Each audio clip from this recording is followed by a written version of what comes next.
ఎంతో సంతోషకరమైన రోజు. ఆదివాసీ ముద్దుబిడ్డ, అలాగే ఆదివాసీల యొక్క మనుగడ అభివృద్ధి కోసం పోరాడేటటువంటి వ్యక్తిగా ఈరోజు కొమరం భీమ్ గారి పుట్టినరోజు సందర్భంగా జీలిమెల్లి మండలంలో, జీలిమెల్లి మండల కేంద్రంలో ఇక్కడ ఈ విగ్రహాన్ని ఏర్పాటు చేసి, ఈ విగ్రహానికి ప్రత్యేకించి ఏర్పాటు చేయాలని ఒక సంకల్పంతో ఒక టీంగా ఏర్పడి పెద్ద వెంకటకృష్ణ గారు, హేమంత్ గారు, చిరసీని గారు, చిరి వెంకటేశ్వర గారు ఇలాగా ఖచ్చితంగా మన యొక్క నాయకుడు అనే విగ్రహం ఉండాలి అనేటువంటి ఒక ఆలోచనతో ఈరోజు ఈ విగ్రహాన్ని ఏర్పాటు చేయడం జరిగింది. చాలా సంతోషకరమైన విషయం. ఈ రోజున ఇంత మహోన్నతమైనటువంటి వ్యక్తి యొక్క విగ్రహాన్ని ఆవిష్కరించడం చాలా ఆనందకరంగా ఉంది.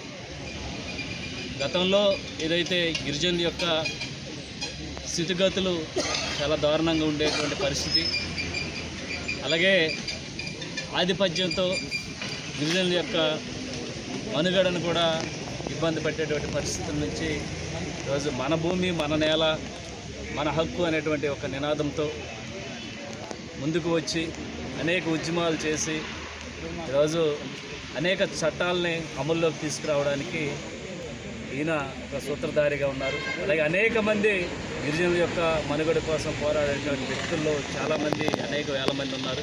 వారందరూ కూడా ఈరోజు మనం తప్పకుండా స్మరించుకోవాలి. అలాగే ఏదైతే కొమరం భీమ్ గారు పోరాటం చేసినటువంటి ఆ పోరాట పటిమతో ఈరోజు ఖచ్చితంగా గిరిజన గుడాలని డెవలప్మెంట్ చేసే విధంగా, అలాగే గిరిజన యొక్క మనుగడ పెంచే విధంగా, వారి యొక్క ఉద్యోగ అవకాశాలు ఇంకా మెరుగైనటువంటి ఉద్యోగ అవకాశాలు, వారి యొక్క చదువుల పట్ల శ్రద్ధ వహించేటువంటి పరిస్థితి, ఇవన్నీ కూడా ఈరోజు ఎన్డీఏ కూటమి తరఫున మేము చేయడానికి సిద్ధంగా ఉన్నాం.